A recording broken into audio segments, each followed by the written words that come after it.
Nowadays, many companies explicitly embrace social values in their mission statement and as a primary component of their business model. They organize fundraising activities, sponsor events, support social causes, invest in the well-being of their communities. Social issues such as preservation of the environment, defense of human rights, the fight against child labor, and access to education have permeated many actions and activities companies are undertaking. Is it just a sort of fad, or is the engagement with social values part of a strategy orchestrated by companies to achieve a competitive advantage?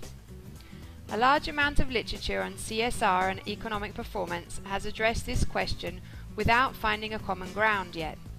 Our paper provides two elements of novelty. First, we offer a detailed mechanism to explain the link between firm engagement with social values and competitive advantage. Second, and most importantly, we underline the existence of important backlashes for such an approach. We study a US cosmetic producer that has been actively involved in sponsoring many events centered around social causes. We compare the lifespan of products launched in temporal proximity to sponsored social events with that of products launched in other periods of the year. We find a statistically significant pattern. Sponsoring social events prolongs the duration of products.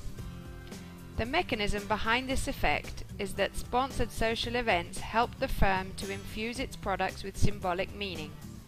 Products launched in temporal proximity to events are more likely to become symbols of certain social values, and customers reinforce their identity through their consumption.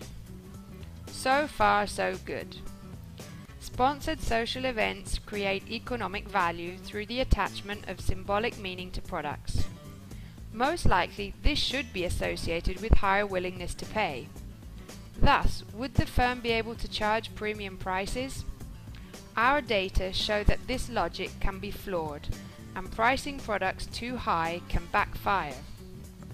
We find evidence that sponsored social events reduce rather than increase the lifespan of those products that have prices in the top 20% of the distribution. We propose that higher product prices spark perceptions that the firm invests in social values for calculative or opportunistic motives, in which case event sponsorship undermines the survival of highly priced products. Our results speak in terms of coherence of the overall strategy of the firms and to the fine-tuning between the social image of a company and its competitive and strategic moves.